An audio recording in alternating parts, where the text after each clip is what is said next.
Society today is composed of a series of institutions. From political institutions, legal institutions, religious institutions, to institutions of social class, familial values, and occupational specialization. It is obvious the profound influence these traditionalized structures have in shaping our understandings and perspectives. Yet, of all the social institutions we are born into, directed by, and conditioned upon, there seems to be no system as taken for granted and misunderstood as the monetary system. Taking on nearly religious proportions, the established monetary institution exists as one of the most unquestioned forms of faith there is. How money is created, the policies by which it is governed, and how it truly affects society are unregistered interests of the great majority of the population.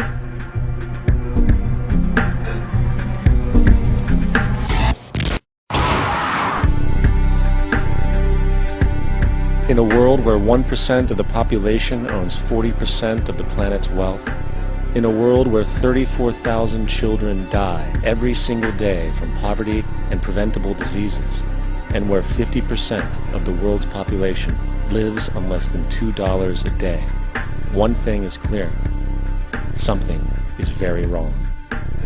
And whether we are aware of it or not, the lifeblood of all of our established institutions, and thus society itself, is money. Therefore, understanding this institution of monetary policy is critical to understanding why our lives are the way they are. Unfortunately, economics is often viewed with confusion and boredom. Endless streams of financial jargon coupled with intimidating mathematics quickly deters people from attempts at understanding it. However, the fact is, the complexity associated with the financial system is a mere mask, designed to conceal one of the most socially paralyzing structures humanity has ever endured.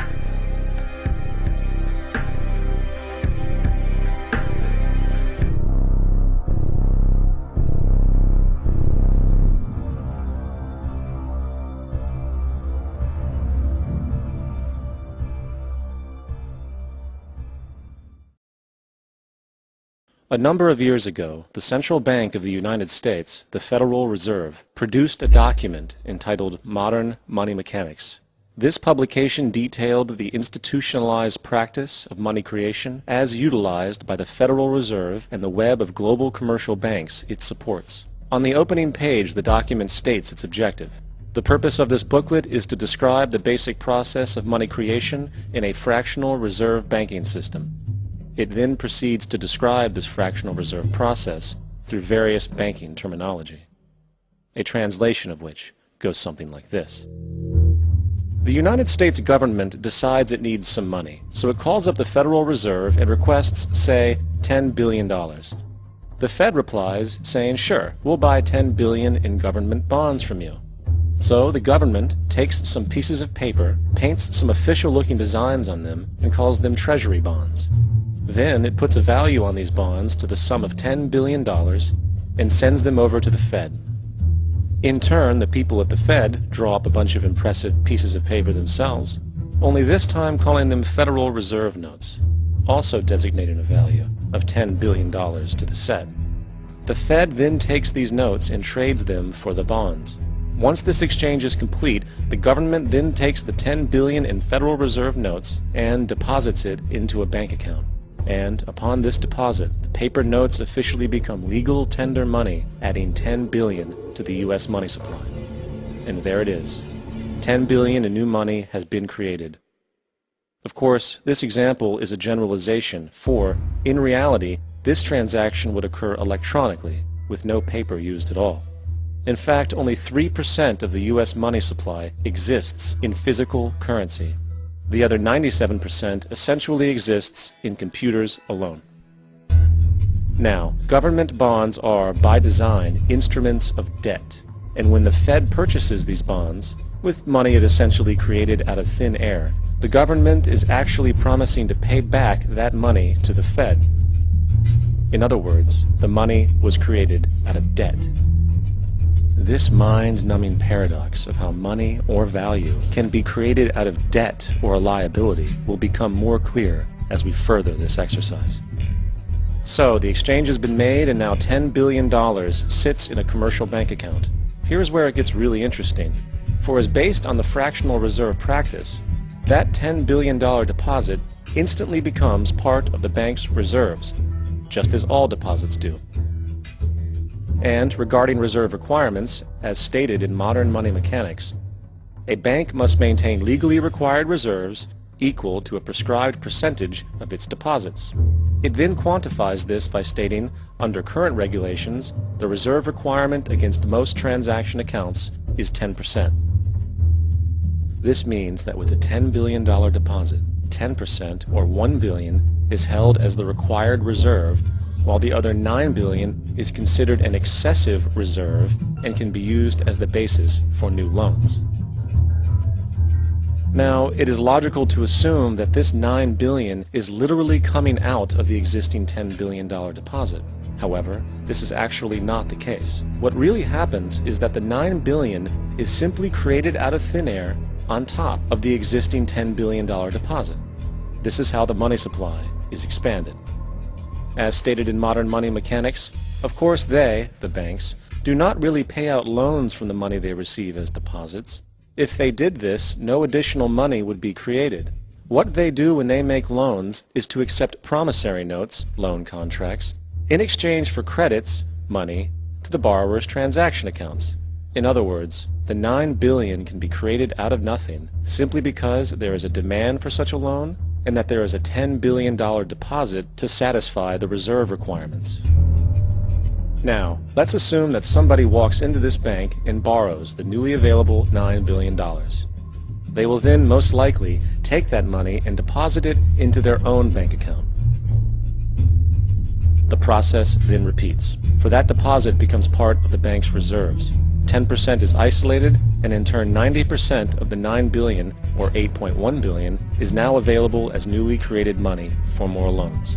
And, of course, that 8.1 can be loaned out and redeposited, creating an additional 7.2 billion, to 6.5 billion, to 5.9 billion, etc. This deposit money creation loan cycle can technically go on to infinity. The average mathematical result is that about $90 billion can be created on top of the original 10 billion. In other words, for every deposit that ever occurs in the banking system, about 9 times that amount can be created out of thin air. Money jitters? Ask the obliging Bank of America for a jar of soothing instant money, M-O-N-E-Y, in the form of a convenient personal loan. So, now that we understand how money is created by this fractional reserve banking system, a logical yet elusive question might come to mind. What is actually giving this newly created money value? The answer? The money that already exists. The new money essentially steals value from the existing money supply. For the total pool of money is being increased irrespective to demand for goods and services. And as supply and demand finds equilibrium, prices rise, diminishing the purchasing power of each individual dollar. This is generally referred to as inflation, and inflation is essentially a hidden tax on the public. What is the advice that you generally get? And that is, inflate the currency. They don't say debase the currency. They don't say devalue the currency. They don't say cheat the people who are saved. They say lower the interest rates. The real deception is when we distort the value of money. When we create money out of thin air, we have no savings, and yet there's so-called capital. So my question boils down to this: how in the world can we expect to solve the problems of inflation, that is, the increase in the supply of money, with more inflation? Of course, it can't. The fractional reserve system of monetary expansion is inherently inflationary. For the act of expanding the money supply, without there being a proportional expansion of goods and services in the economy, will always debase a currency.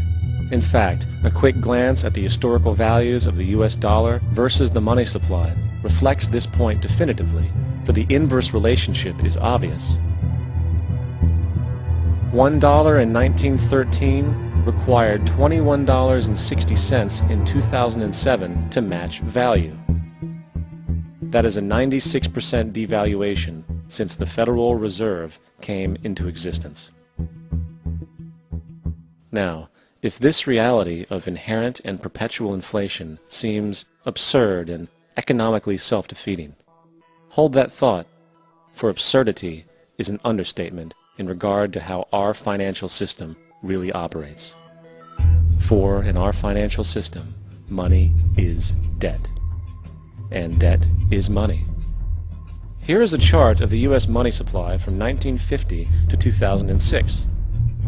Here is a chart of the U.S. national debt for the same period. How interesting it is that the trends are virtually the same. For the more money there is, the more debt there is. The more debt there is, the more money there is. To put it a different way, every single dollar in your wallet is owed to somebody by somebody. For remember, the only way the money can come into existence is from loans. Therefore, if everyone in the country were able to pay off all debts, including the government, there would not be $1 in circulation.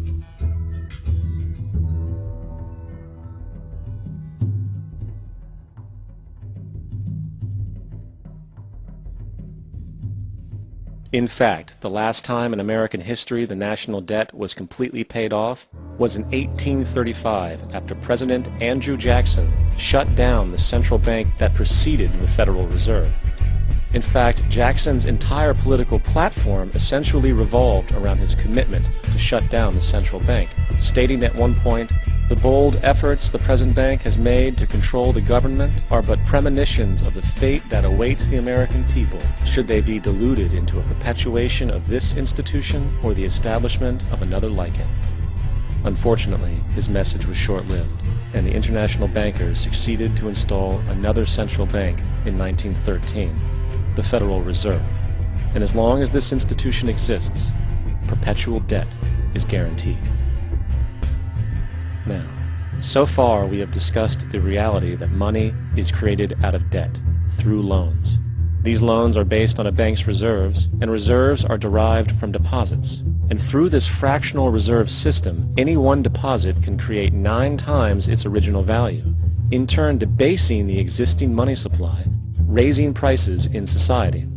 And since all this money is created out of debt and circulated randomly through commerce, people become detached from their original debt, and a disequilibrium exists, where people are forced to compete for labor in order to pool enough money out of the money supply to cover their costs of living. As dysfunctional and backwards as all of this might seem, there is still one thing we have omitted from this equation. And it is this element of the structure which reveals the truly fraudulent nature of the system itself: the application of interest. When the government borrows money from the Fed, or when a person borrows money from a bank, it almost always has to be paid back with accrued interest. In other words, almost every single dollar that exists must be eventually returned to a bank with interest paid as well. But if all money is borrowed from the central bank and is expanded by commercial banks through loans, only what would be referred to as the principal is being created in the money supply.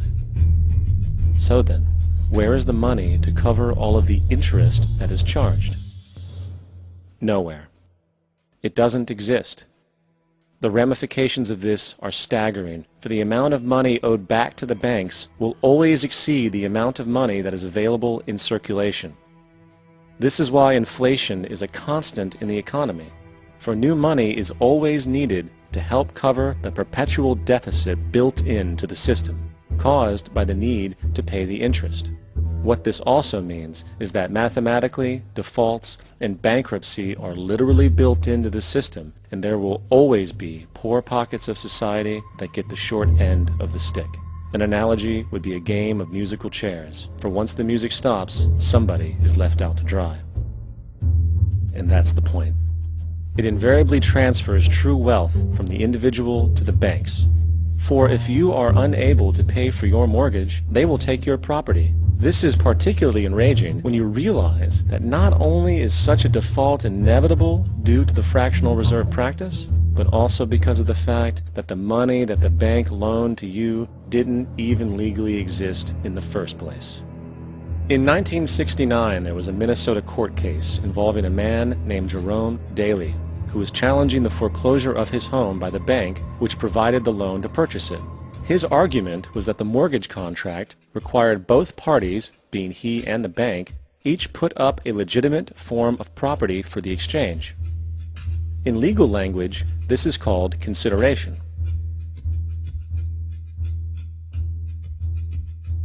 Mr. Daly explained that the money was, in fact, not the property of the bank, for it was created out of nothing as soon as the loan agreement was signed.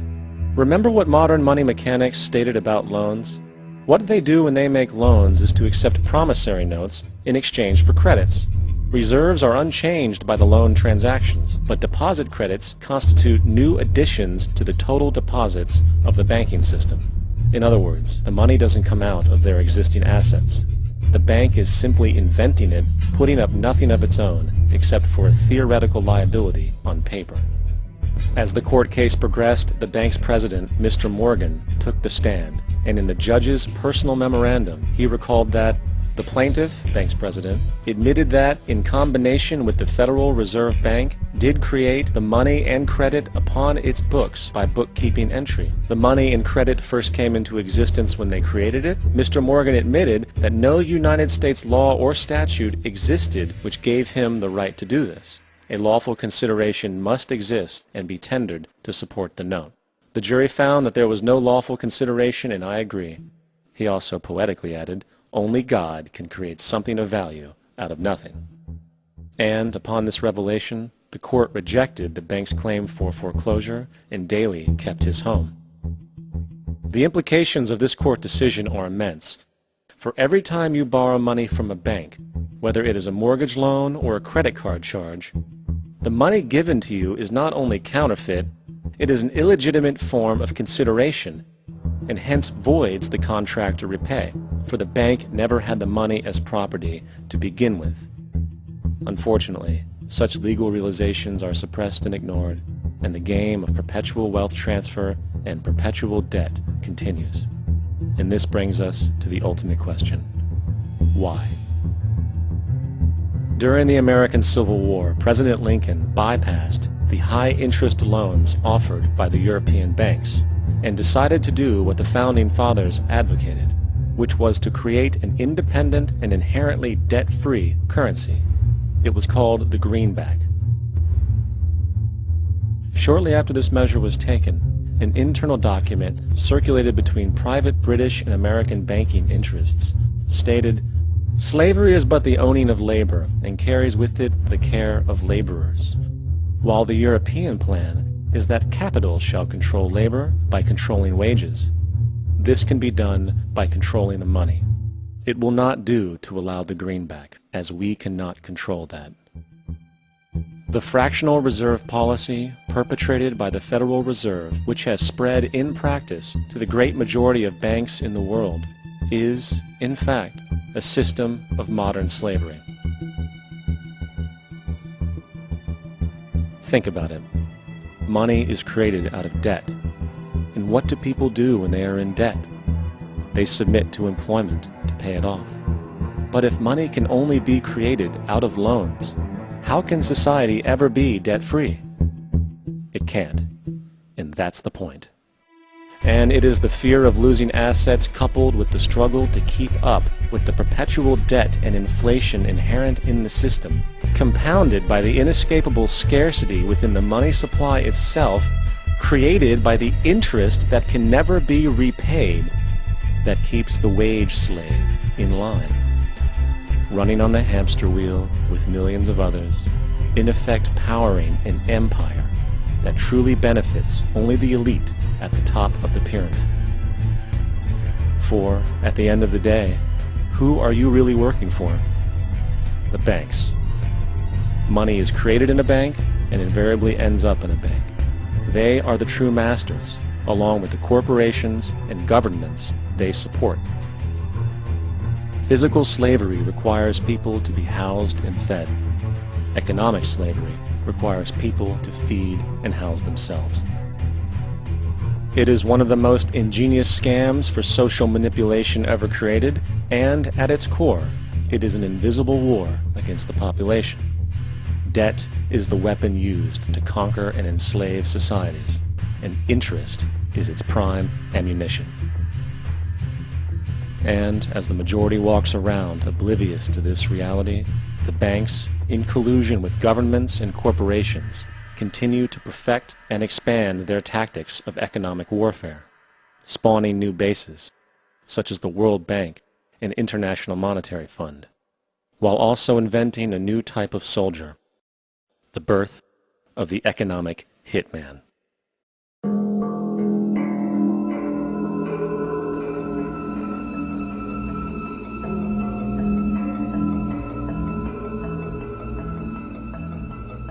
We economic hitmen really have been the ones responsible for creating this first truly global empire.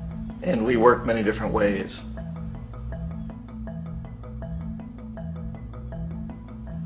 But perhaps the most common is that we will identify a country that has resources our corporations covet, like oil, and then arrange a huge loan to that country from the World Bank or one of its sister organizations.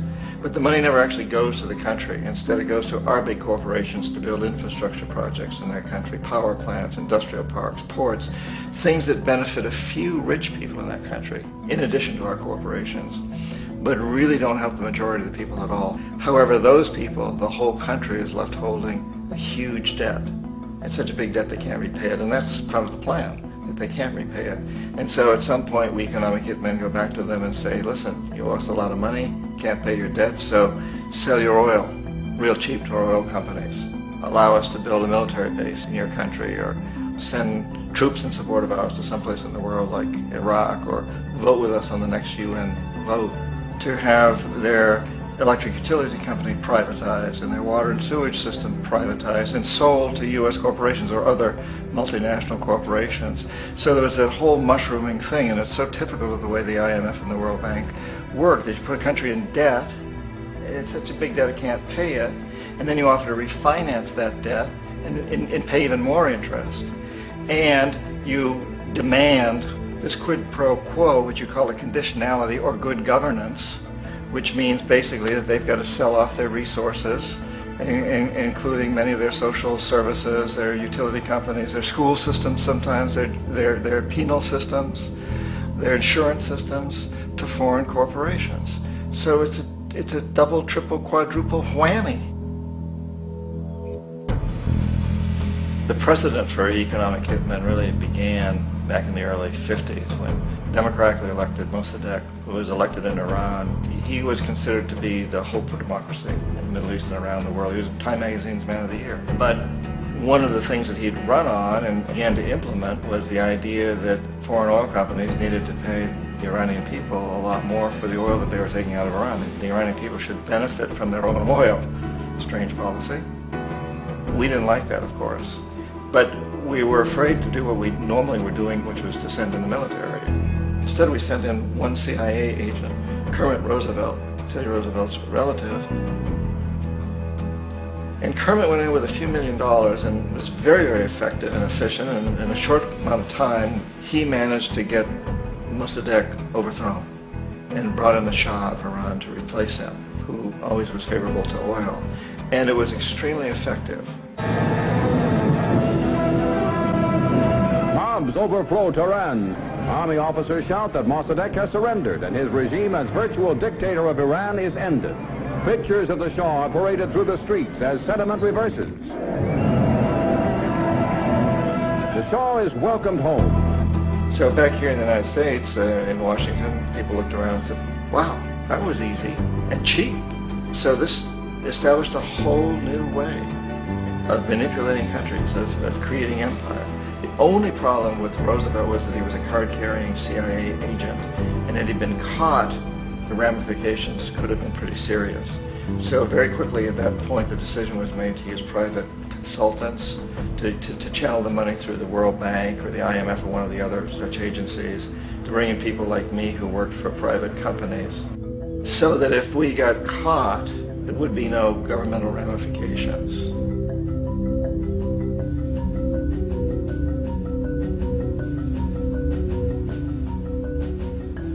When Arbenz became president of Guatemala, the country was very much under the thumbs of United Fruit Company, the big international corporations. And Arbenz ran on this ticket that says, you know, we want to get the land back to the people.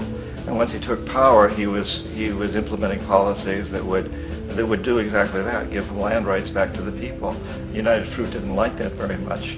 And so they hired a public relations firm, launched a huge campaign in the United States to convince the United States people, the citizens of the United States, and the press of the United States, and the Congress of the United States, that Arbenz was a Soviet puppet, and that if we allowed him to stay in power, the Soviets would have a foothold in this hemisphere. And that, at that point in time, was a huge fear on everybody's mind, the Red Terror, the Communist terror. And so, to make a long story short, out of this public relations campaign came a commitment on the part of the CIA and the military to take this man out. And in fact, we did. We sent in planes, we sent in soldiers, we sent in jackals, we sent everything in to take him out, and did take him out. And as soon as he was removed from office, the new guy that took over after him basically reinstated everything to the big international corporations, including United Fruit.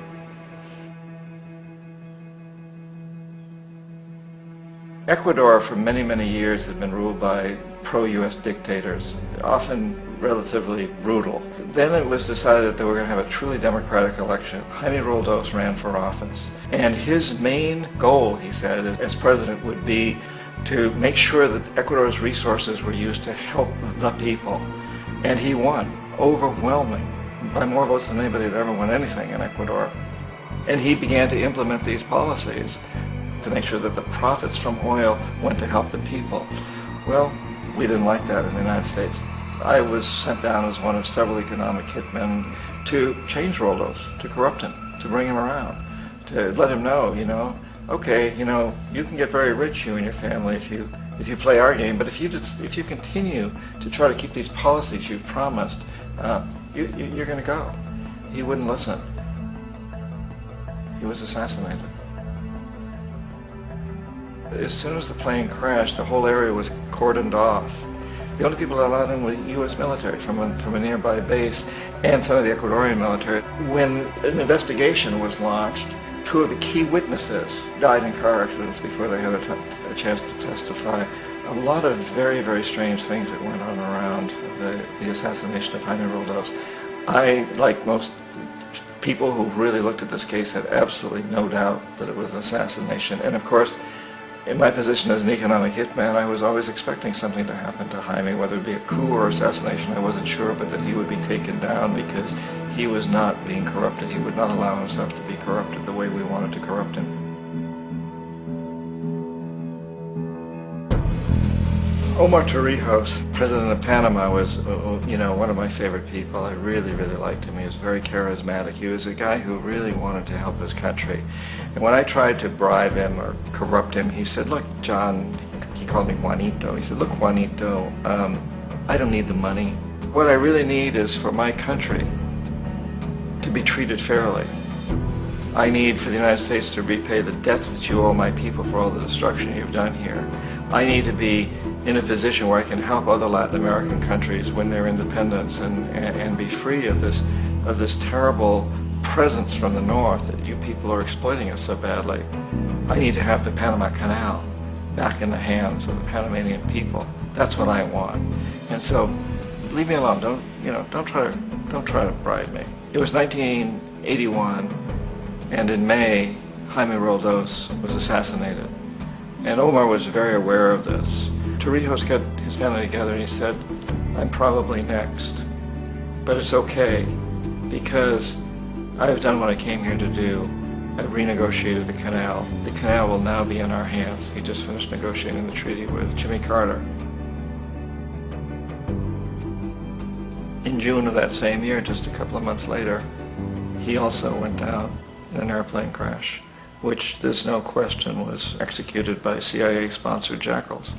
Tremendous amount of evidence that one of Torrijos' security guards handed him at the last moment as he was getting on the plane a tape recorder, a small tape recorder that contained a bomb.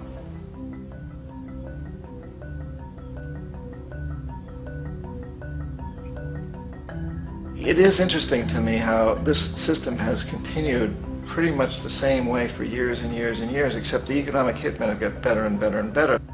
Then we come up with, very recently, what happened in Venezuela. In 1998, Hugo Chavez gets elected president, following a long line of presidents who had been very corrupt and basically destroyed the economy of the country. And Chavez was elected amidst all that. Chavez stood up to the United States, and he's done it primarily demanding that Venezuelan oil be used to help the Venezuelan people. Well, we didn't like that in the United States. So in 2002, a coup was staged, which there's no question in my mind, and most other people's minds, that the CIA was behind that coup.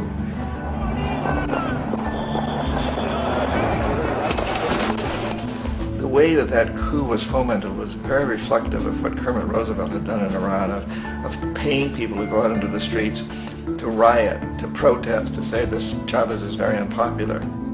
You know, if you can get a few thousand people to do that in television, can make it look like it's the whole country, and things start to mushroom. Except in the case of Chavez, he was smart enough, and the people were so strongly behind him that they overcame it, which was a phenomenal moment in the history of Latin America.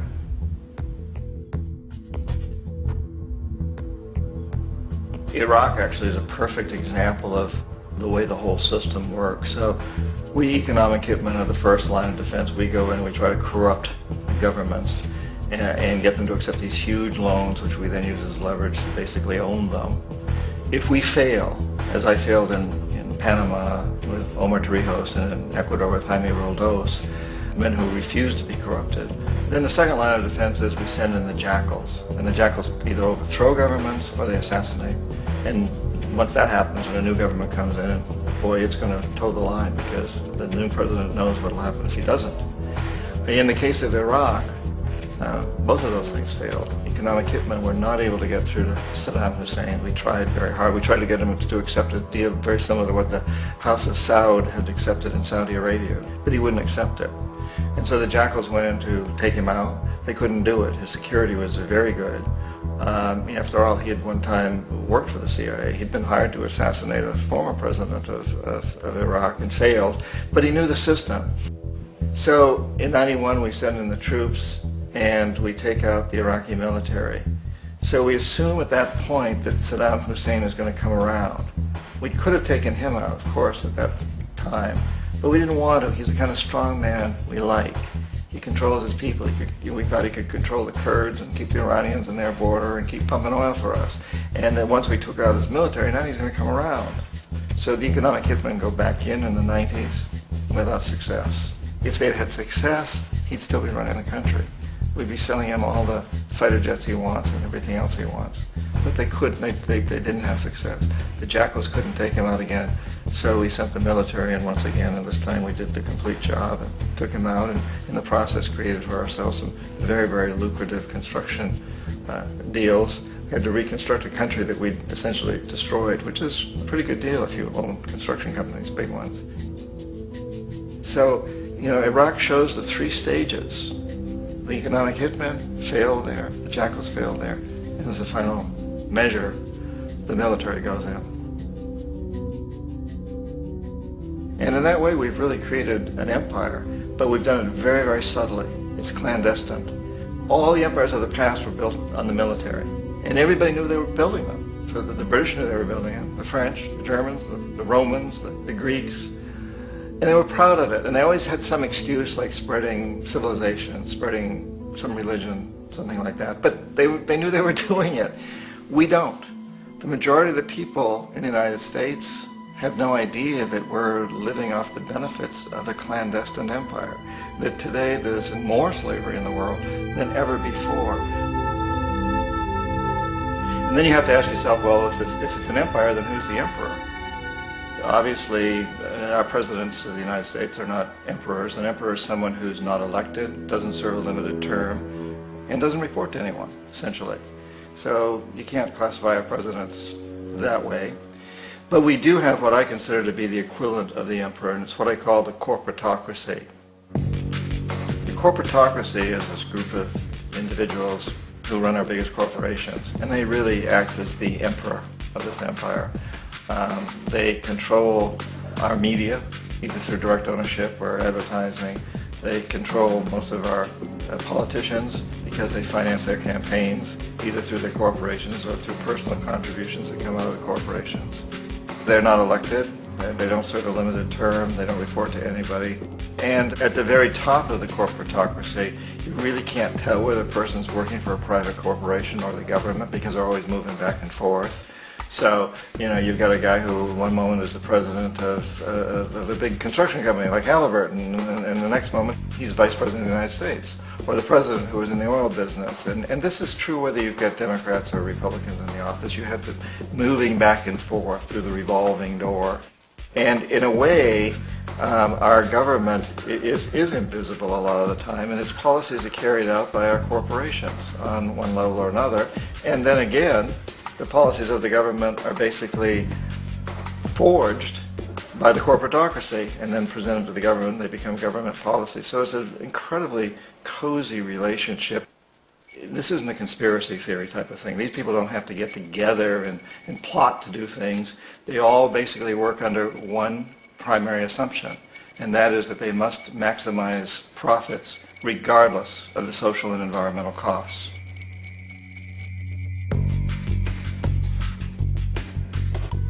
This process of manipulation by the corporatocracy through the use of debt, bribery, and political overthrow is called globalization.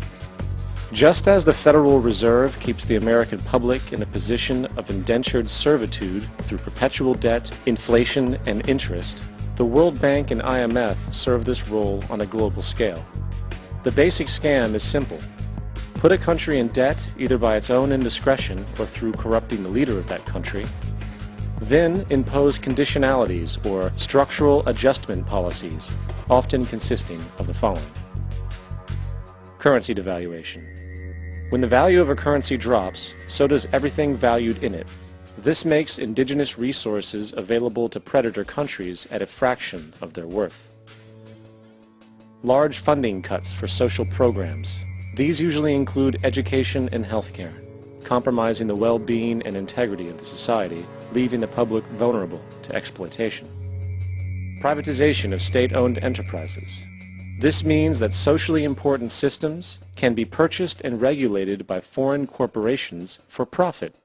For example, in 1999, the World Bank insisted that the Bolivian government sell the public water system of its third largest city to a subsidy of the U.S. corporation Bechtel.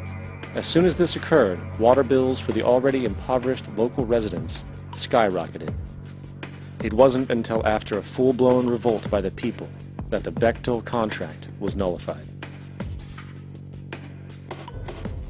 Then there's trade liberalization, or the opening up of the economy through removing any restrictions on foreign trade. This allows for a number of abusive economic manifestations, such as transnational corporations bringing in their own mass-produced products, undercutting the indigenous production and ruining local economies. An example is Jamaica, which, after accepting loans and conditionalities from the World Bank, lost its largest cash crop markets due to competition with Western imports. Today, countless farmers are out of work, for they are unable to compete with the large corporations. Another variation is the creation of numerous seemingly unnoticed, unregulated, inhumane sweatshop factories, which take advantage of the imposed economic hardship. Additionally, due to production deregulation, environmental destruction is perpetual, as a country's resources are often exploited by the indifferent corporations while outputting large amounts of deliberate pollution.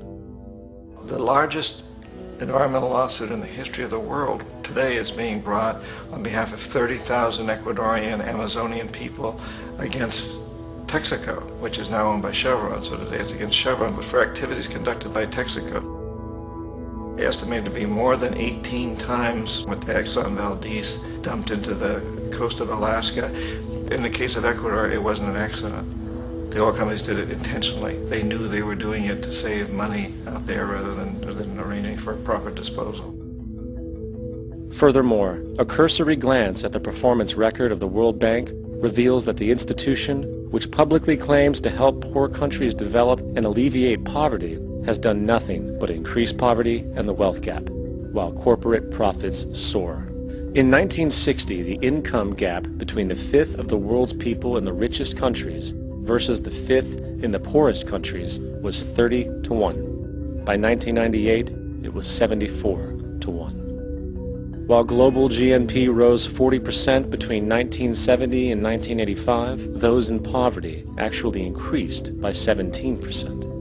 While from 1985 to 2000, those living on less than $1 a day increased by 18%. Even the Joint Economic Committee of the U.S. Congress admitted that there is a mere 40% success rate of all World Bank projects. In the late 1960s, the World Bank intervened in Ecuador with large loans. During the next 30 years, poverty grew from 50% to 70%. Under or unemployment grew from 15 to 70%. Public debt increased from 240 million to 16 billion, while the share of resources allocated to the poor went from 20% to 6%. In fact, by the year 2000, 50% of Ecuador's national budget had to be allocated for paying its debts. It is important to understand the World Bank is, in fact, a U.S. bank supporting U.S. interests, for the United States holds veto power over decisions, as it is the largest provider of capital. And where did it get this money? You guessed it. It made it out of thin air through the fractional reserve banking system. Of the world's top 100 economies, as based on annual GDP, 51 are corporations, and 47 of that 51 are U.S.-based. Walmart, General Motors, and Exxon are more economically powerful than Saudi Arabia, Poland, Norway, South Africa, Finland, Indonesia, and many others. And as protective trade barriers are broken down, currencies tossed together and manipulated in floating markets, and state economies overturned in favor of open competition and global capitalism, the empire expands. You get up on your little 21-inch screen and howl about America and democracy. There is no America. There is no democracy. There is only IBM and ITT and AT&T and DuPont, Dow, Union Carbide, and Exxon. Those are the nations of the world today. What do you think the Russians talk about in their councils of state? Karl Marx? They get out their linear programming charts, statistical decision theories, Minimax solutions, and compute the price-cost probabilities of their transactions and investments, just like we do. We no longer live in a world of nations and ideologies, Mr. Beale. The world is a college of corporations, inexorably determined by the immutable bylaws of business. The world is a business, Mr. Beale.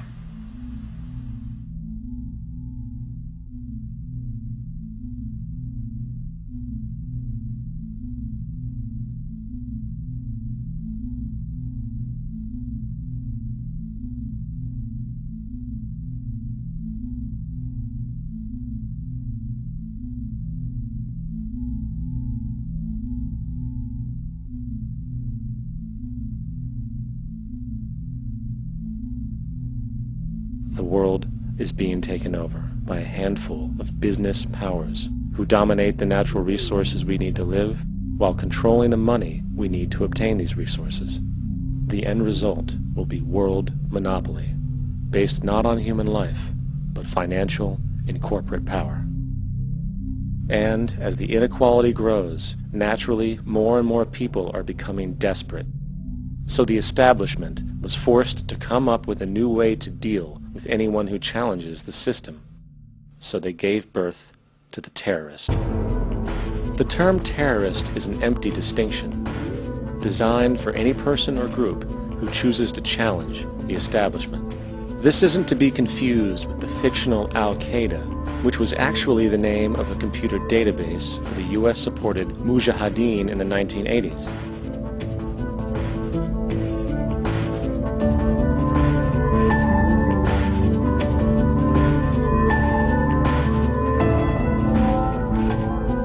In 2007, the Department of Defense received $161.8 billion for the so-called global war on terrorism.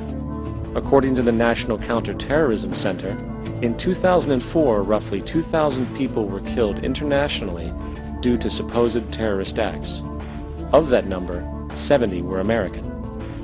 Using this number as a general average, which is extremely generous, it is interesting to note that twice as many people die from peanut allergies a year than from terrorist acts. Concurrently, the leading cause of death in America is coronary heart disease, killing roughly 450,000 each year. And in 2007, the government's allocation of funds for research on this issue was about $3 billion. This means that the U.S. government in 2007 spent 54 times the amount for preventing terrorism than it spent for preventing a disease which kills 6,600 times more people annually than terrorism does. Yet, as the name terrorism and Al-Qaeda are arbitrarily stamped on every news report relating to any action taken against U.S. interests, the myth grows wider. In mid-2008, the U.S. Attorney General actually proposed that the U.S. Congress officially declare war against the fantasy. Not to mention, as of July 2008, there are now over 1 million people currently on the U.S. terrorist watch list. These so-called counterterrorism measures, of course, have nothing to do with social protection, and everything to do with preserving the establishment amongst the growing anti-American sentiment both domestically and internationally, which is legitimately founded on the greed-based corporate empire expansion that is exploiting the world. The true terrorists of our world do not meet at the docks at midnight or scream Allah Akbar before some violent action. The true terrorists of our world wear $5,000 suits and work in the highest positions of finance, government, and business. So, what do? How do we stop a system of greed and corruption that has so much power and momentum? How do we stop this aberrant group behavior which feels no compassion for, say, the millions slaughtered in Iraq and Afghanistan, so the corporatocracy can control energy resources and opium production for Wall Street profit?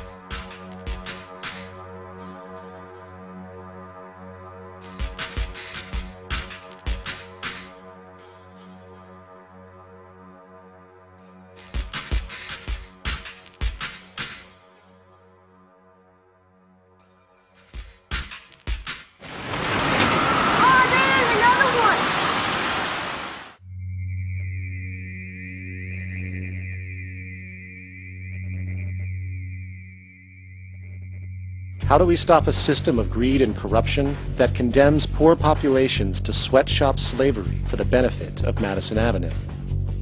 Or that engineers false flag terror attacks for the sake of manipulation?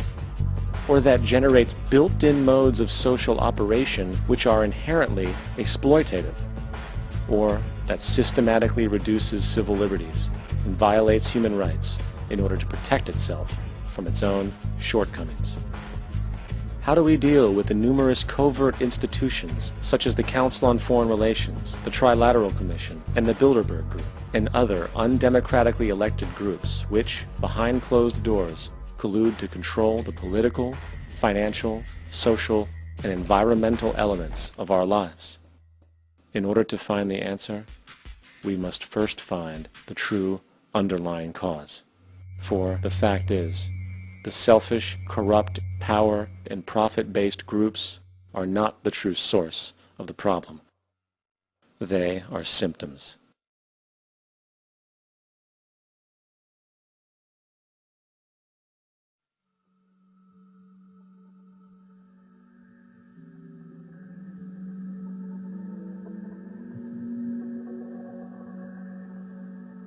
My name is Jock Fresco.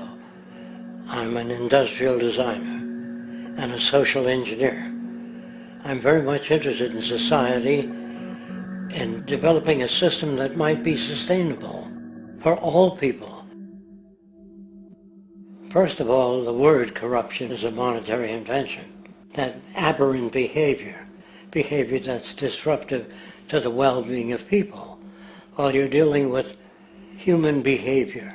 And human behavior appears to be environmentally determined, meaning if you were raised by the Seminole Indians as a baby, never saw anything else, you'd hold that value system.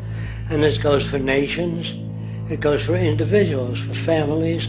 They try to indoctrinate their children to their particular faith and their country and make them feel like they're part of that. And they build a society which they call established. They establish a workable point of view and tend to perpetuate that, whereas all societies are really emergent, not established. And so they fight new ideas that would interfere with the establishment. Governments try to perpetuate that which keeps them in power. People are not elected to political office to change things. They're put there to keep things the way they are. So you see, the basis of corruption is in our society. Let me make it clear. All nations then are basically corrupt because they tend to uphold existing institutions. I don't mean to uphold or downgrade all nations, but communism, socialism, fascism, the free enterprise system, and all other subcultures are the same. They are all basically corrupt. The most fundamental characteristic of our social institutions is the necessity for self-preservation. Whether dealing with a corporation, a religion, or a government, the foremost interest is to preserve the institution itself. For instance, the last thing an oil company would ever want is the utilization of energy that was outside of its control, for it makes that company less relevant to society. Likewise, the Cold War and the collapse of the Soviet Union was, in reality, a way to preserve and perpetuate the established economic and global hegemony of the United States. Similarly, religions condition people to feel guilty for natural inclinations, each claiming to offer the only path to forgiveness and salvation. At the heart of this institutional self-preservation lies the monetary system, for it is money that provides the means for power and survival. Therefore, just as a poor person might be forced to steal in order to survive, it is a natural inclination to do whatever is needed to continue an institution's profitability. This makes it inherently difficult for profit-based institutions to change, for it puts in jeopardy not only the survival of large groups of people, but also the coveted materialistic lifestyles associated with affluence and power. Therefore, the paralyzing necessity to preserve an institution, regardless of its social relevance, is largely rooted in the need for money or profit.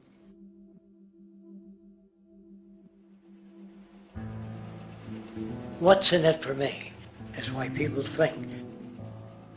And so if a man makes money selling a certain product, naturally he's going to fight the existence of another product that may threaten his institution.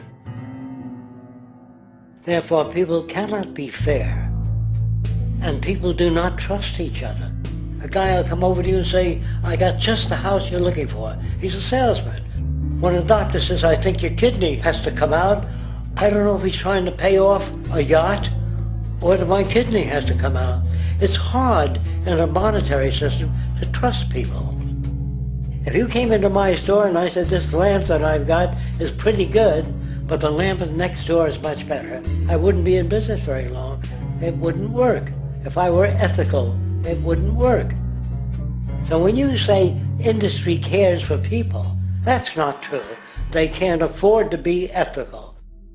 So your system is not designed to serve the well-being of people. If you still don't understand that, there would be no outsourcing of jobs if they cared about people. Industry does not care. They only hire people because it hasn't been automated yet. So don't talk about decency and ethics. We cannot afford it and remain in business.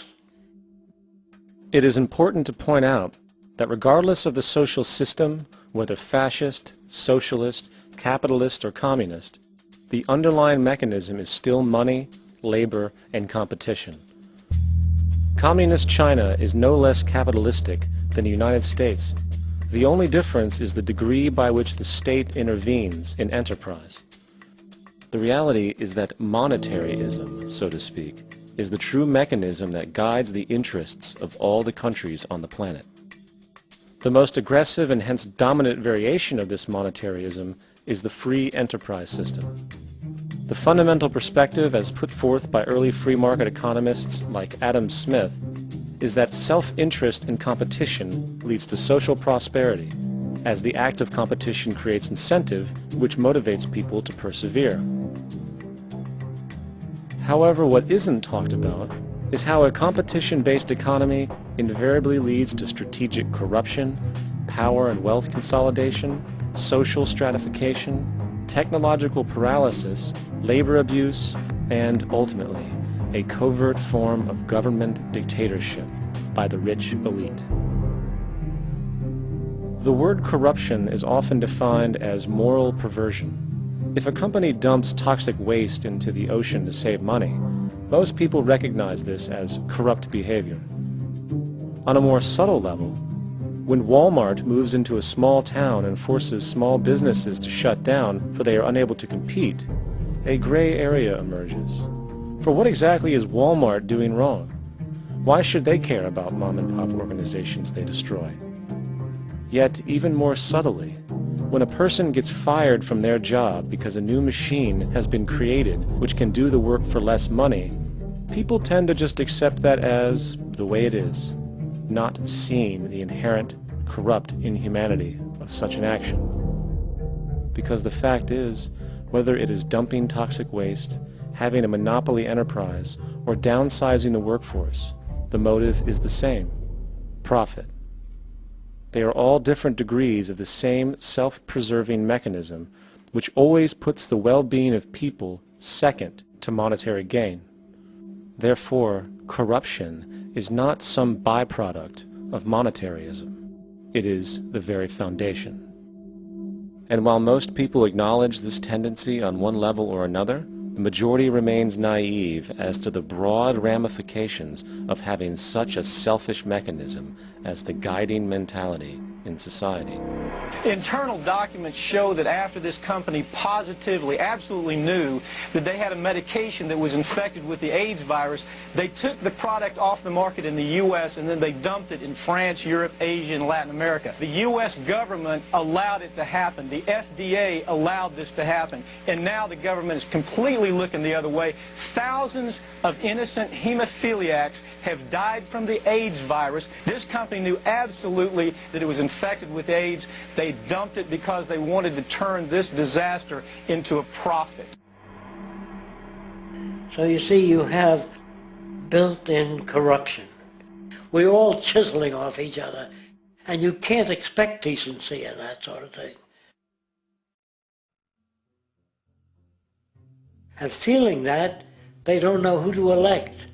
They think in terms of a democracy, which is not possible in a monetary-based economy.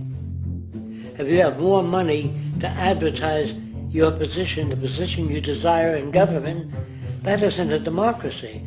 It serves those in positions of differential advantage. So it's always a dictatorship of the elitists, the financially wealthy.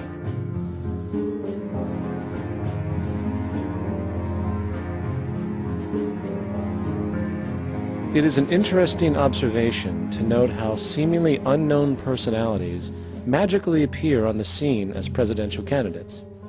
Then, before you know it, somehow you are left to choose from a small group of extremely wealthy people who suspiciously have the same broad social view. Obviously, it's a joke. The people placed on the ballot are done so because they have been pre-decided to be acceptable by the established financial powers who actually run the show. Yet, many who understand this illusion of democracy often think, if only we could just get our honest, ethical politicians in power, then we would be okay. Well, while this idea, of course, seems reasonable in our established-oriented worldview, it is, unfortunately, another fallacy. For when it really comes down to what is actually important, the institution of politics, and thus politicians themselves, have absolutely no true relevance as to what makes our world and society function. It's not politicians that can solve problems. They have no technical capabilities. They don't know how to solve problems. Even if they were sincere, they don't know how to solve problems. It's the technicians that produce the desalination plants. It's the technicians that give you electricity, that give you motor vehicles, that heat your house and cool it in the summertime. It's technology that solves problems, not politics. Politics cannot solve problems because they're not trained to do so. Very few people today stop and consider what it is that actually improves their lives. Is it money? Obviously not. One cannot eat money or stuff money into their car to get it to run. Is it politics? All politicians can do is create laws, establish budgets, and declare war. Is it religion? Of course not. Religion creates nothing except intangible emotional solace for those who require it. The true gift that we as human beings have, which has been solely responsible for everything that has improved our lives, is technology. What is technology? Technology is a pencil which allows one to solidify ideas on paper for communication. Technology is an automobile which allows one to travel faster than feet would allow. Technology is a pair of eyeglasses which enables sight for those who need it. Applied technology itself is merely an extension of human attributes which reduces human effort, freeing humans from a particular chore or problem. Imagine what your life would be like today without a telephone, or an oven, or a computer, or an airplane. Everything in your home, which you take for granted, from a doorbell, to a table, to a dishwasher, is technology generated from the creative, scientific ingenuity of human technicians, not money, politics, or religion. These are false institutions. And writing your congressman is fantastic. They tell you to write your congressman if you want something done. The men in Washington should be at the forefront of technology, the forefront of human studies, the forefront of crime, all the factors that shape human behavior. You don't have to write your congressman. What kind of people are they that are appointed to do that job? The future will have great difficulty. And the question that's raised by politicians is, how much will a project cost? The question is not how much will it cost. Do we have the resources? And we have the resources today to house everyone, build hospitals all over the world, build schools all over the world, the finest equipment and labs for teaching and doing medical research. So you see, we have all that, but we're in a monetary system. And in a monetary system, there's profit. And what is the fundamental mechanism that drives the profit system besides self-interest? What is it exactly that maintains that competitive edge at its core? Is it high efficiency and sustainability? No, that isn't part of their design. Nothing produced in our profit-based society is even remotely sustainable or efficient. If it was, there wouldn't be a multi-million-dollar-a-year service industry for automobiles, nor would the average lifespan for most electronics be less than 3 months before they're obsolete. Is it abundance? Absolutely not. Abundance, as based on the laws of supply and demand, is actually a negative thing. If a diamond company finds 10 times the usual amount of diamonds during their mining, it means the supply of diamonds has increased, which means the cost and profit per diamond drops. The fact is, efficiency, sustainability, and abundance are enemies of profit. To put it into a word, it is the mechanism of scarcity that increases profits. What is scarcity? Based on keeping products valuable. Slowing up production on oil raises the price. Maintaining scarcity of diamonds keeps the price high. They burn diamonds at the Kimberley diamond mines. They're made of carbon. That keeps the price up. So then, what does it mean for society when scarcity, either produced naturally or through manipulation, is a beneficial condition for industry? It means that sustainability and abundance will never ever occur in a profit system, for it simply goes against the very nature of the structure. Therefore, it is impossible to have a world without war or poverty. It is impossible to continually advance technology to its most efficient and productive states. And, most dramatically, it is impossible to expect human beings to behave in truly ethical or decent ways.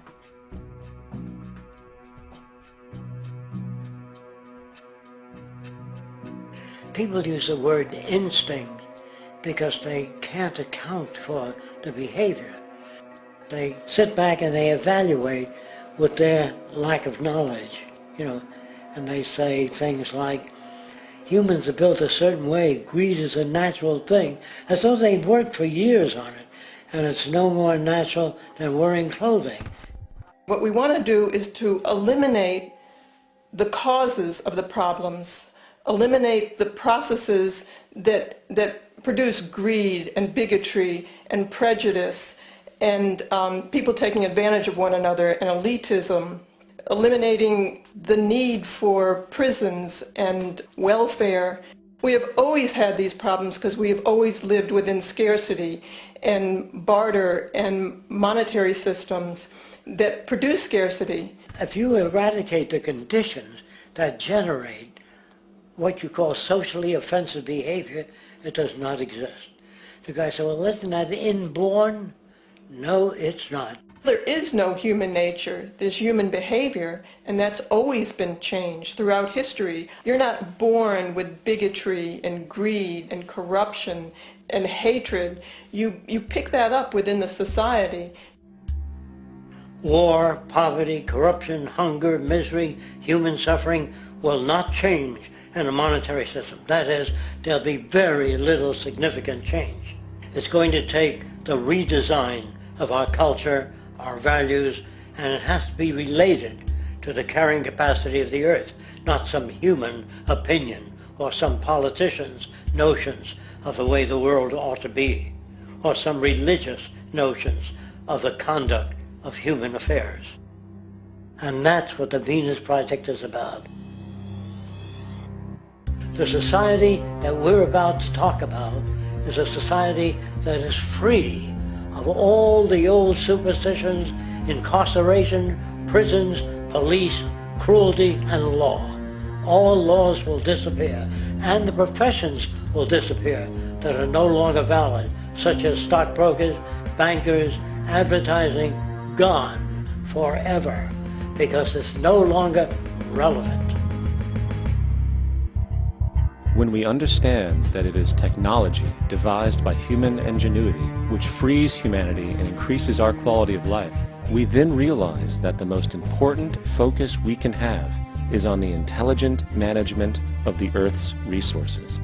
For it is from these natural resources we gain the materials to continue our path of prosperity.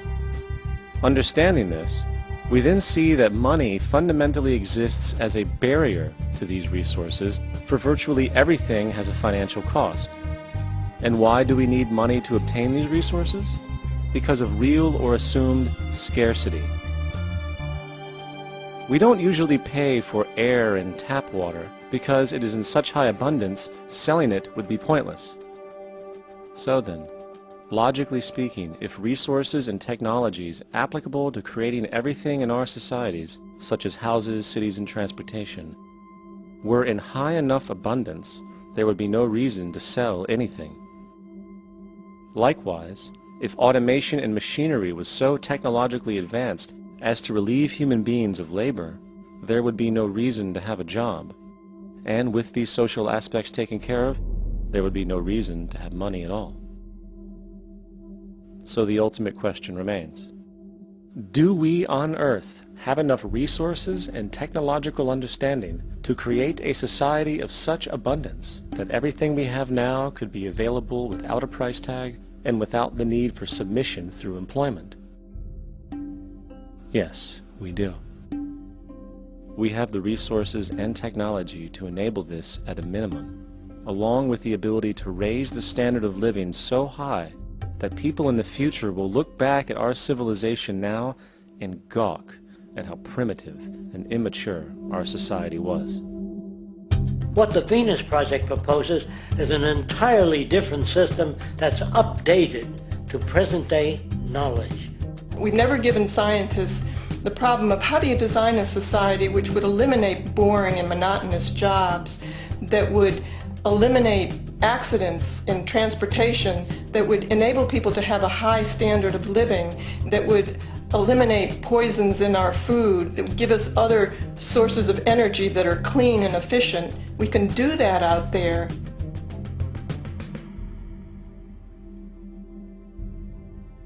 The major difference between a resource-based economy and a monetary system is that a resource-based economy is really concerned with people and their well-being, where a monetary system has become so distorted that the concerns of the people are really secondary, if they're there at all. The products that are turned out are for how much money you can get. If there is a problem in society and you can't earn money from solving that problem, then it won't be done.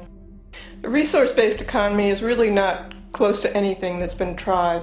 And with all our technology today, we can create abundance. It could be used to improve everyone's lifestyle. Abundance all over the world if we use our technology wisely and maintain the environment.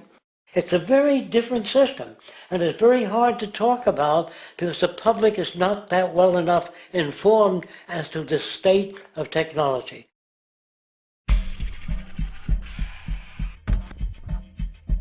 At present, we don't have to burn fossil fuels. We don't have to use anything that would contaminate the environment. There are many sources of energy available. Alternative energy solutions pushed by the establishment, such as hydrogen, biomass, and even nuclear, are highly insufficient, dangerous, and exist only to perpetuate the profit structure that industry has created. When we look beyond the propaganda and self-serving solutions put forth by the energy companies, we find a seemingly endless stream of clean, abundant, and renewable energy for generating power. Solar and wind energy are well known to the public, but the true potential of these mediums remains unexpressed. Solar energy, derived from the sun, has such abundance that 1 hour of light at high noon contains more energy than what the entire world consumes in a year. If we could capture 1/100% of this energy, the world would never have to use oil, gas, or anything else. The question then is not availability, but the technology to harness it. And there are many advanced mediums today which could accomplish just that, if they were not hindered by the need to compete for market share with the established energy power structures. Then there's wind energy. Wind energy has long been denounced as weak, and due to being location-driven, impractical. This is simply not true. The U.S. Department of Energy admitted in 2007 that if wind was fully harvested in just 3 of America's 50 states, it could power the entire nation. And then there are the rather unknown mediums of tidal and wave power. Tidal power is derived from tidal shifts in the ocean. Installing turbines which capture this movement generates energy. In the United Kingdom, 42 sites are currently noted as available, forecasting that 34% of all the UK's energy could come from tidal power alone. Wave power, which extracts energy from the surface motions of the ocean, is estimated to have a global potential of up to 80,000 terawatt hours a year. This means 50% of the entire planet's energy usage could be produced from this medium alone. Now, it is important to point out that tidal, wave, solar, and wind power requires virtually no preliminary energy to harness, unlike coal, oil, gas, biomass, hydrogen, and all the others. In combination, these four mediums alone, if efficiently harnessed through technology, could power the world forever. That being said, there happens to be another form of clean, renewable energy which trumps them all: geothermal power. Geothermal energy utilizes what is called heat mining, which, through a simple process using water, is able to generate massive amounts of clean energy. In 2006, an MIT report on geothermal energy found that 13,000 zettajoules of power are currently available in the Earth, with the possibility of 2,000 zettajoules being easily tappable with improved technology.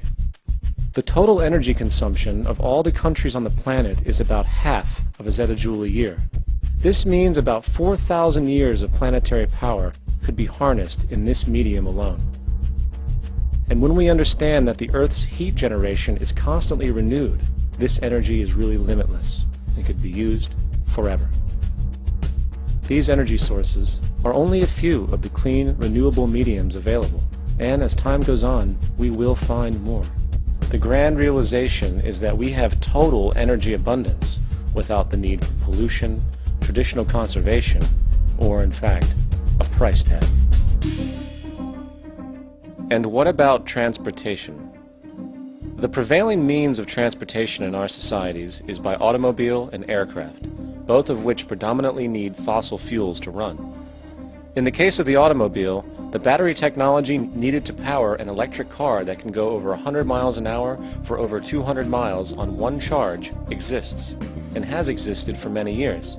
However, due to battery patents controlled by the oil industry, which limits their availability to maintain market share, coupled with political pressure from the energy industry, the accessibility and affordability of this technology is limited. There is absolutely no reason other than pure, corrupt profit interest that every single vehicle in the world cannot be electric and utterly clean, with zero need for gasoline. As far as airplanes, it is time we realize that this means of travel is inefficient, cumbersome, slow, and causes far too much pollution. This is a maglev train. It uses magnets for propulsion. It is fully suspended by a magnetic field and requires less than 2% of the energy used for plane travel. The train has no wheels, so nothing can wear out. The current maximum speed of versions of this technology, as used in Japan, is 361 miles per hour. However, this version of the technology is very dated. An organization called ET3, which has connections with the Venus Project, has established a tube-based maglev that can travel up to 4,000 miles per hour in a motionless, frictionless tube, which can go over land or underwater. Imagine going from LA to New York for an extended lunch break, or from Washington, D.C. to Beijing, China in 2 hours.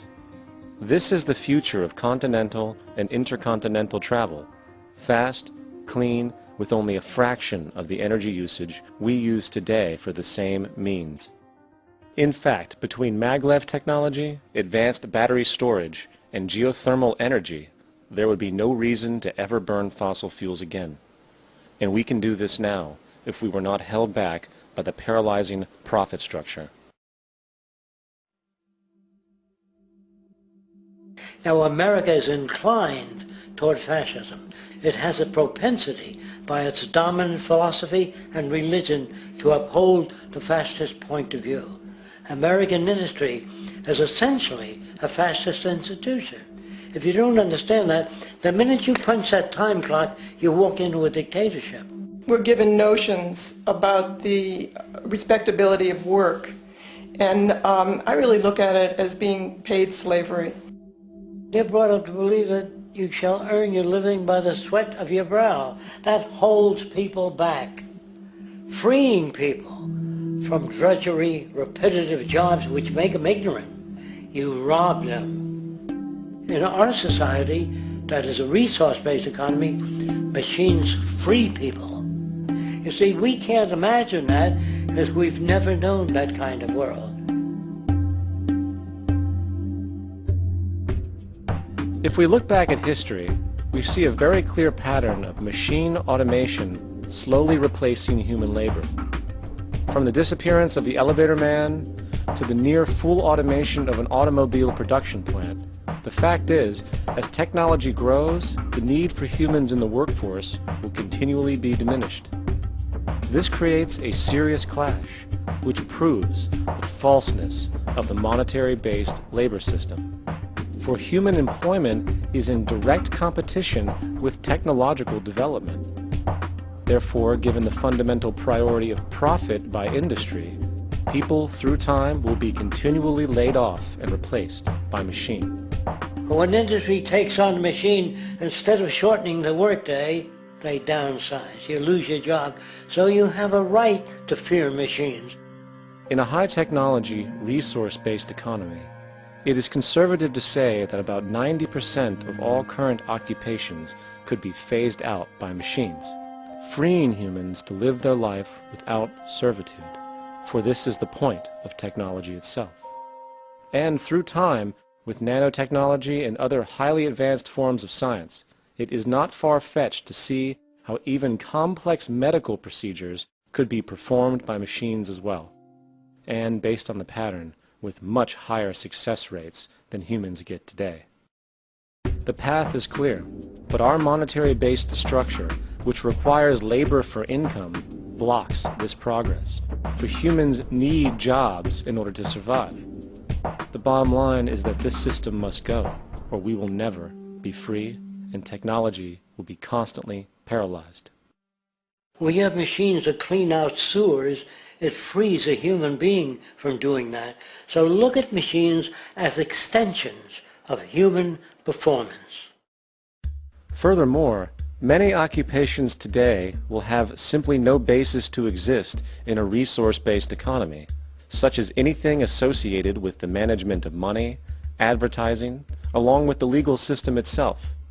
For without money, a great majority of the crimes that are committed today would never occur.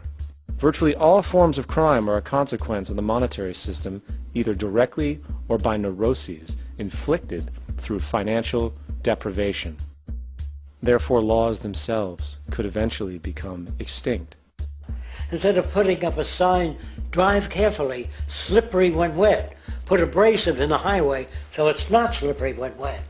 And if a person gets in a car that's drunk and the car oscillates a great deal, there's a little pendulum that swings up and back, and that'll pull the car over to the side. Not a law solution. Put sonar and radar in automobiles so they can't hit one another. Man-made laws are attempts to deal with occurring problems, and not knowing how to solve them, they make a law. In the United States, the most privatized, capitalist country on the planet, it should come as no surprise that it also has the largest prison population in the world, growing every year. Statistically, most of these people are uneducated and come from poor, deprived societies. And, contrary to propaganda, it is this environmental conditioning which lures them into criminal and violent behavior. However, society looks the other way in regard to this point. The legal and prison systems are just more examples of how our society avoids examining the root causes of behavior. Billions are spent each year on prisons and police, while only a fraction is spent on programs for poverty, which is one of the most fundamental variables responsible for crime to begin with. And as long as we have an economic system which prefers and in fact creates scarcity and deprivation, crime will never go away.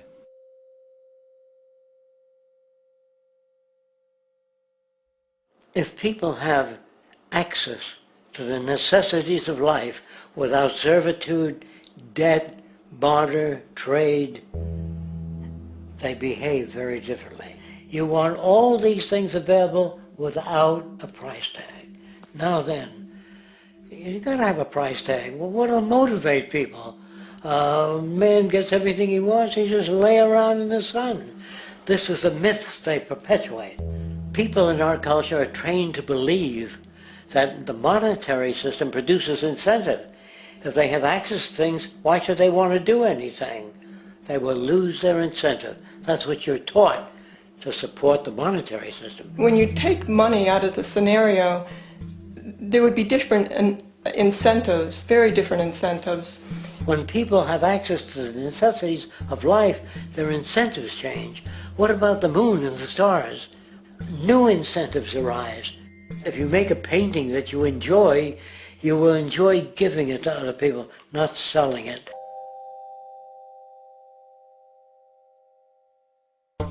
I think most of the education that I've seen today is essentially producing a person for a job. It's very specialized. They're not generalists. People don't know a lot about a lot of different subjects. I don't think you could get people to go to war if they knew a lot about a lot of things. I think education is mostly rote, and they're not taught how to solve problems. They're not given the tools emotionally or within their own field of how to do critical thinking.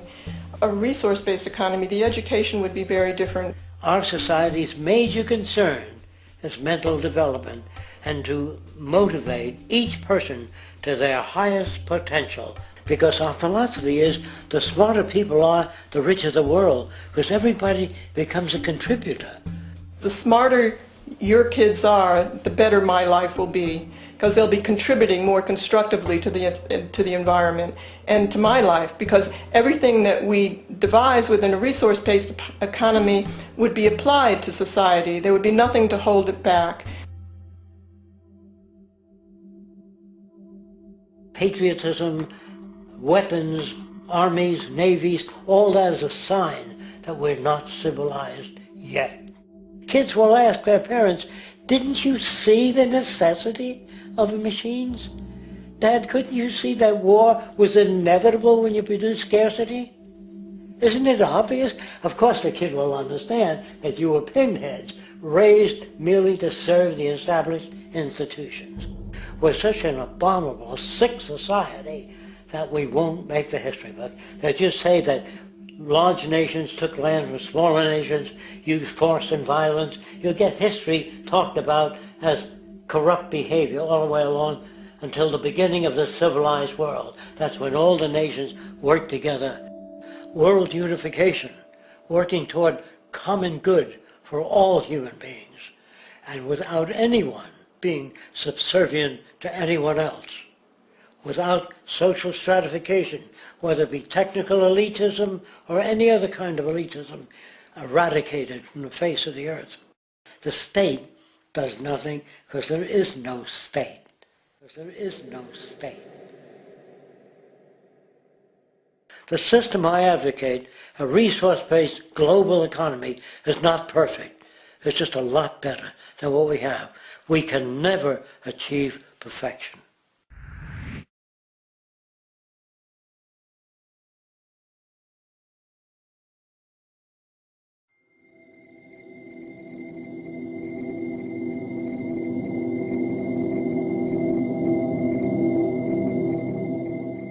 The social values of our society, which has manifested in perpetual warfare, corruption, oppressive laws, social stratification, irrelevant superstitions, environmental destruction, and a despotic, socially indifferent, profit-oriented ruling class, is fundamentally the result of a collective ignorance of two of the most basic insights humans can have about reality: the emergent and symbiotic aspects of natural law.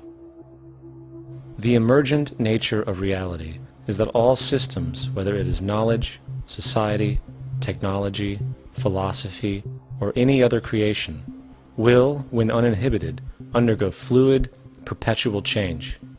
What we consider commonplace today, such as modern communication and transportation, would have been unimaginable in ancient times. Likewise, the future will contain technologies, realizations, and social structures that we cannot even fathom in the present. We have gone from alchemy to chemistry, from a geocentric universe to a heliocentric, from believing that demons were the cause of illness to modern medicine. This development shows no sign of ending, and it is this awareness that aligns us and leads us on a continuous path to growth and progress. Static, empirical knowledge does not exist. Rather, it is the insight of the emergence of all systems we must recognize. This means we must be open to new information at all times, even if it threatens our current belief system and hence identities. Sadly, society today has failed to recognize this, and the established institutions continue to paralyze growth by preserving outdated social structures. Simultaneously, the population suffers from a fear of change, for their conditioning assumes a static identity, and challenging one's belief system usually results in insult and apprehension, for being wrong is erroneously associated with failure, when, in fact, to be proven wrong should be celebrated, for it is elevating someone to a new level of understanding, furthering awareness. The fact is, there is no such thing as a smart human being, for it is merely a matter of time before their ideas are updated, changed, or eradicated. And this tendency to blindly hold on to a belief system, sheltering it from new, possibly transforming information, is nothing less than a form of intellectual materialism. The monetary system perpetuates this materialism not only by its self-preserving structures, but also through the countless number of people who have been conditioned into blindly and thoughtlessly upholding these structures, therefore becoming self-appointed guardians of the status quo. Sheep, which no longer need a sheepdog to control them, for they control each other by ostracizing those who step out of the norm. This tendency to resist change and uphold existing institutions for the sake of identity, comfort, power, and profit is completely unsustainable and will only produce further imbalance, fragmentation, distortion, and invariably, destruction. It's time to change. From hunters and gatherers to the agricultural revolution to the industrial revolution, the pattern is clear. It is time for a new social system which reflects the understandings we have today. The monetary system is a product of a period of time where scarcity was a reality. Now, with the age of technology, it is no longer relevant to society. Gone with the aberrant behavior it manifests. Likewise, dominant worldviews, such as theistic religion, operate with the same social irrelevancy. Islam, Christianity, Judaism, Hinduism, and all of the others exist as barriers to personal and social growth, for each group perpetuates a closed worldview, and this finite understanding that they acknowledge is simply not possible in an emergent universe. Yet, religion has succeeded in shutting down the awareness of this emergence by instilling the psychological distortion of faith upon its followers, where logic and new information is rejected in favor of traditionalized, outdated beliefs. The concept of God is really a method of accounting for the nature of things. In the early days, people didn't know enough about how things formed, how nature worked, so they invented their own little stories. And they made God in their own image. A guy that gets angry. When people don't behave right, he creates floods and earthquakes. They say it's an act of God. A cursory glance at the suppressed history of religion reveals that even the foundational myths themselves are emergent culminations, developed through influence over time. For example, a cardinal doctrine of the Christian faith is the death and resurrection of Christ.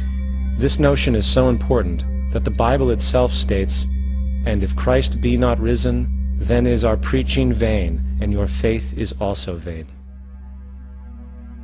Yet it is very difficult to take this account literally, for not only is there no primary source denoting this supernatural event in secular history, awareness of the enormous number of pre-Christian saviors who also died and were resurrected immediately puts the story in mythological territory by association. Early church figures such as Tertullian went to great lengths to break these associations, even claiming that the devil caused the similarities to occur, stating in the 2nd century, "The devil, whose business is to pervert the truth, mimics the exact circumstance of the divine sacraments. He baptizes his believers and promises forgiveness of sins.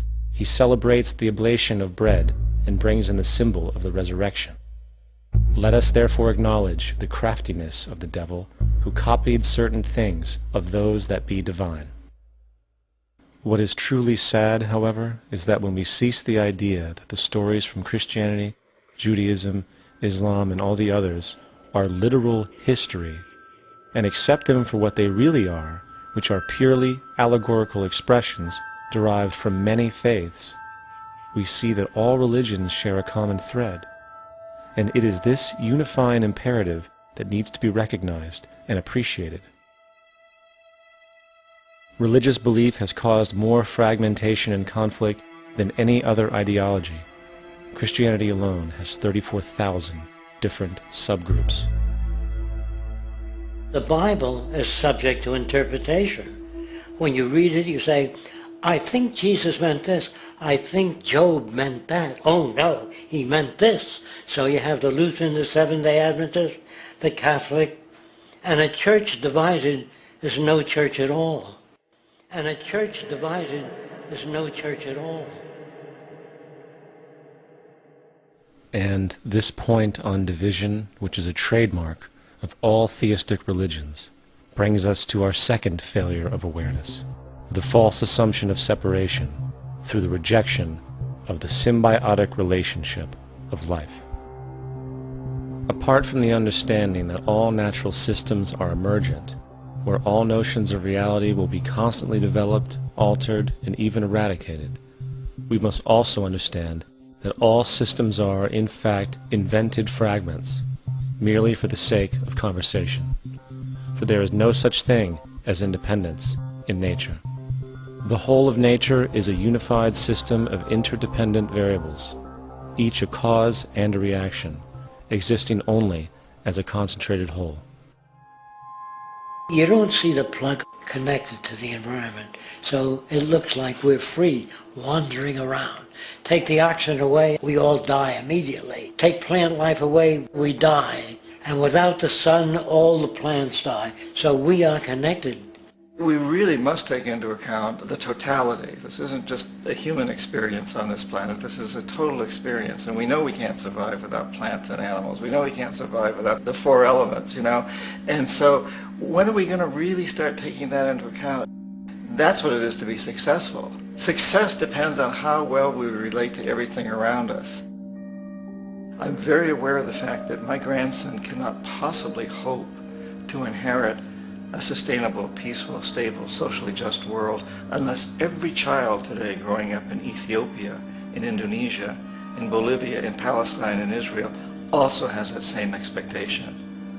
You got to take care of the whole community or you're going to have serious problems. And now we have to see that the whole world is the community. And we must all take care of each other that way. And it's not just a community of human beings. It's a community of plants and animals and elements. And we really need to understand that. That's what's going to bring us joy, too, and pleasure. That's what's missing in our lives right now. We can call it spirituality, but the fact of the matter is joy comes from that bliss of connectedness. That's our God spirit. That's that side of ourselves that really feels it. And you can feel it deep inside you. It's this amazing, wonderful feeling. And you know it when you get it. You don't get it from money. You get it from connection. Now, if that isn't a hazard to this country, how are we going to keep building nuclear weapons? You know what I mean? What's going to happen to the arms industry when we realize we're all one? It's going to fuck up the economy. The economy that's fake anyway. The economy that's fake anyway. The economy that's fake anyway. The economy that's fake anyway. The economy that's fake anyway. Which would be a real bummer. You can see why the government's cracking down on the idea of experiencing unconditional love.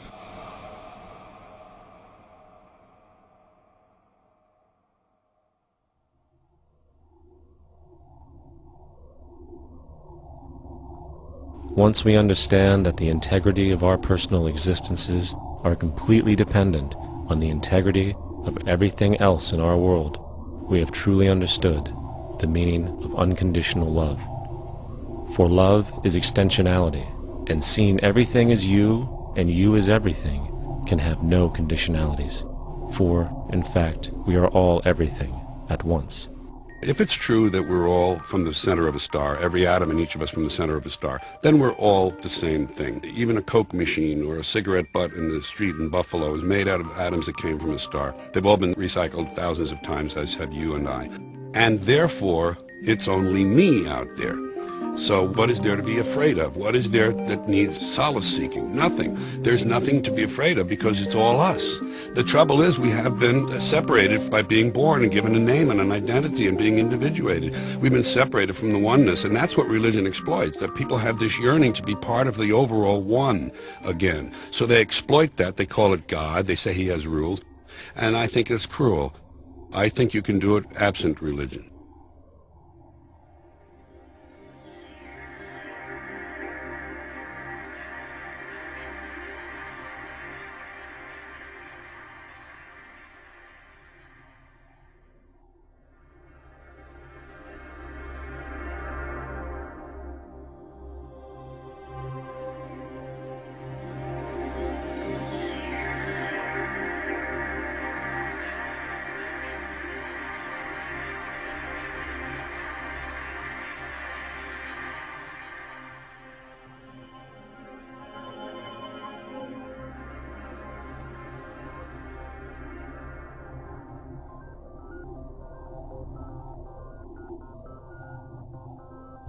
It's time to claim the unity our outmoded social systems have broken apart, and work together to create a sustainable global society where everyone is taken care of and everyone is truly free.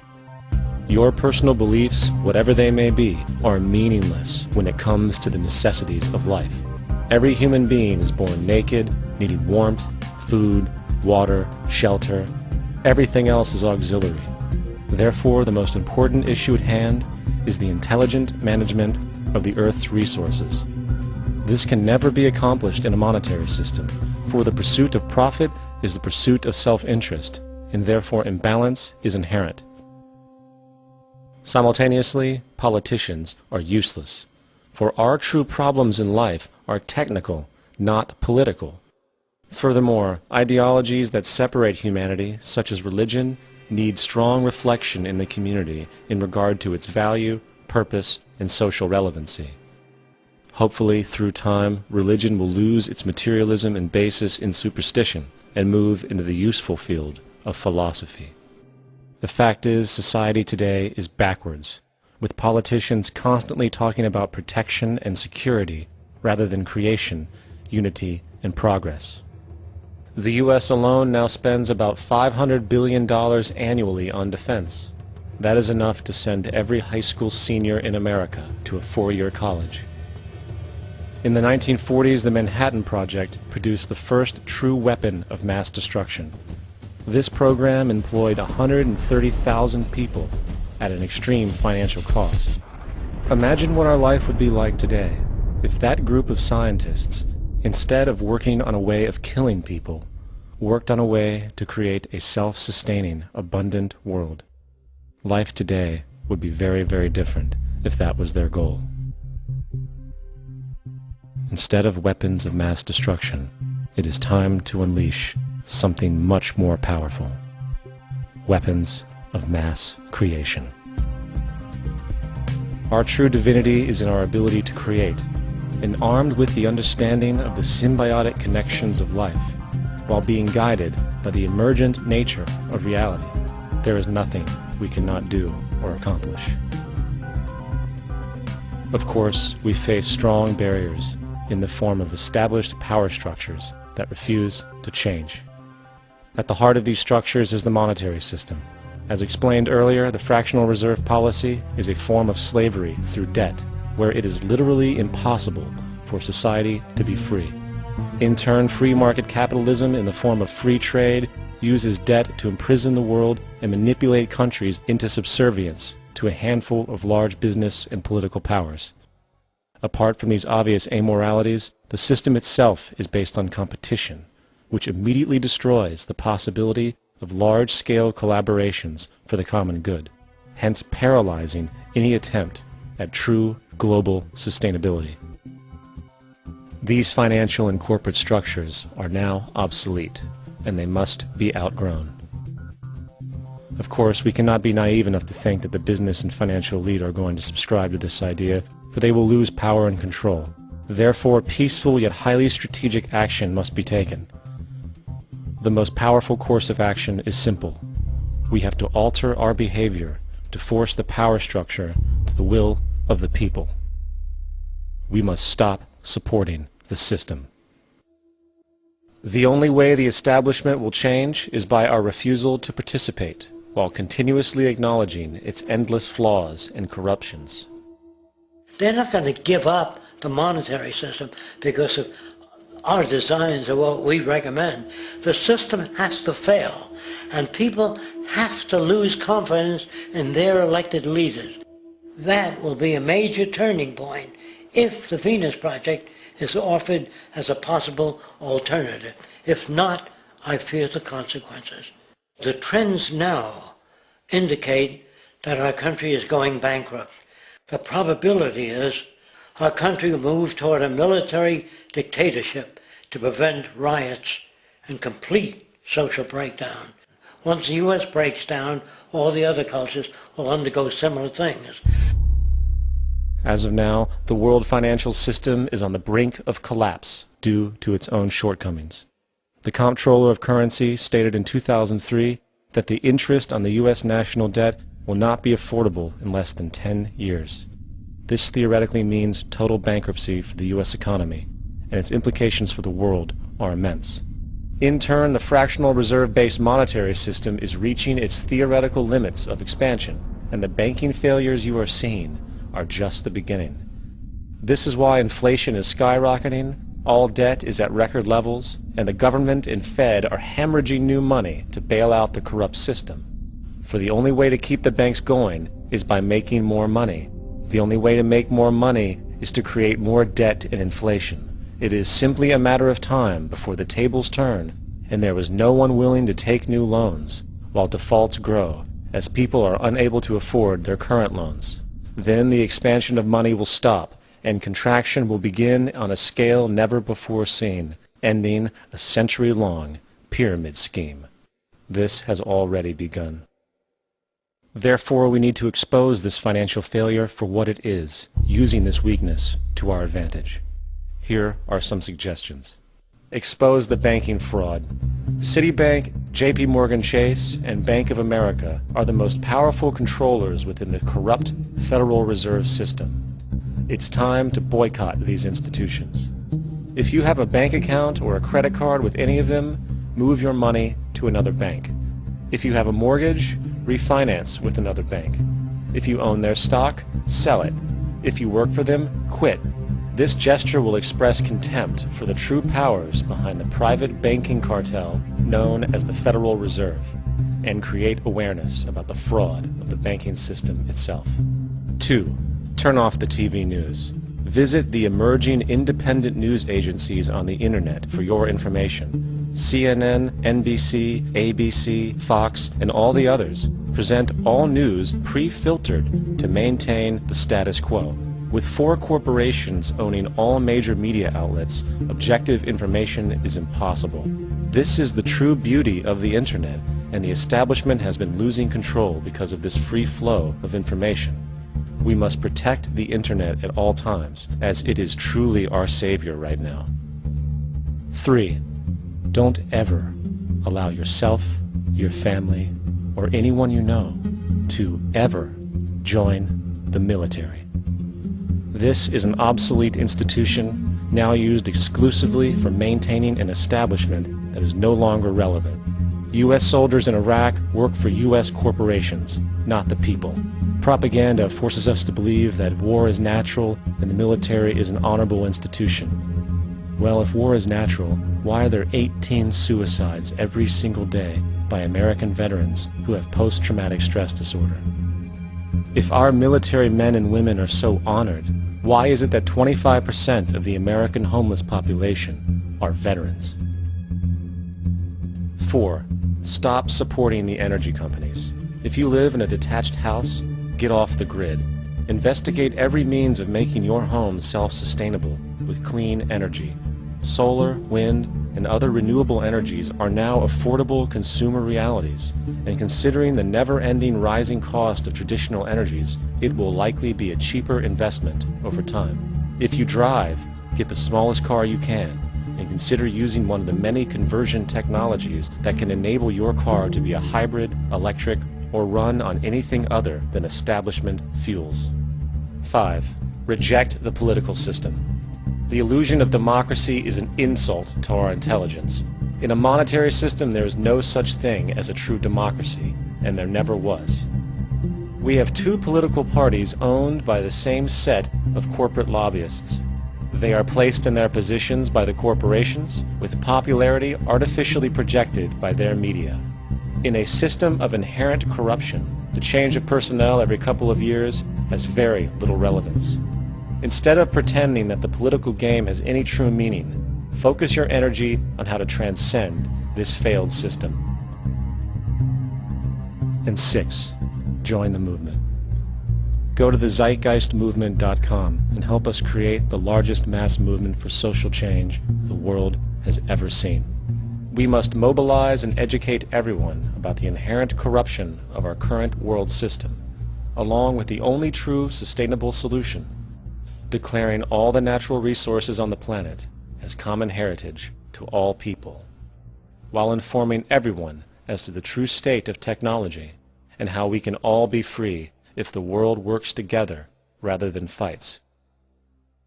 The choice lies with you. You can continue to be a slave to the financial system and watch the continuous wars, depressions, and injustice across the globe while placating yourself with vain entertainment and materialistic garbage.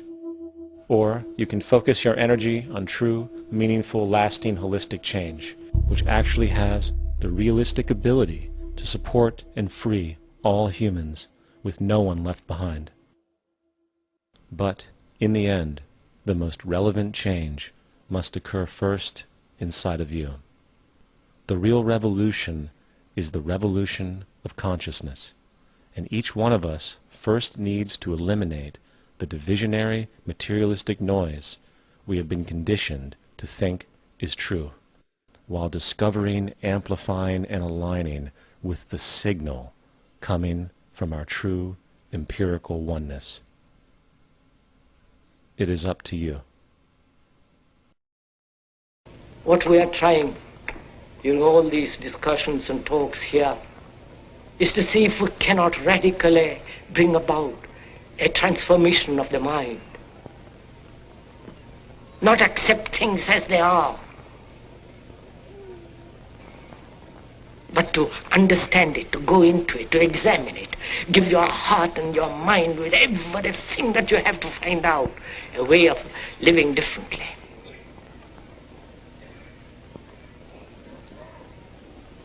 But that depends on you and not somebody else. Because in this there is no teacher, no pupil, there is no leader, there is no guru, there is no master, no savior. You yourself are the teacher and the pupil, you are the master, you are the guru, you are the leader. You are everything. And to understand is to transform what is.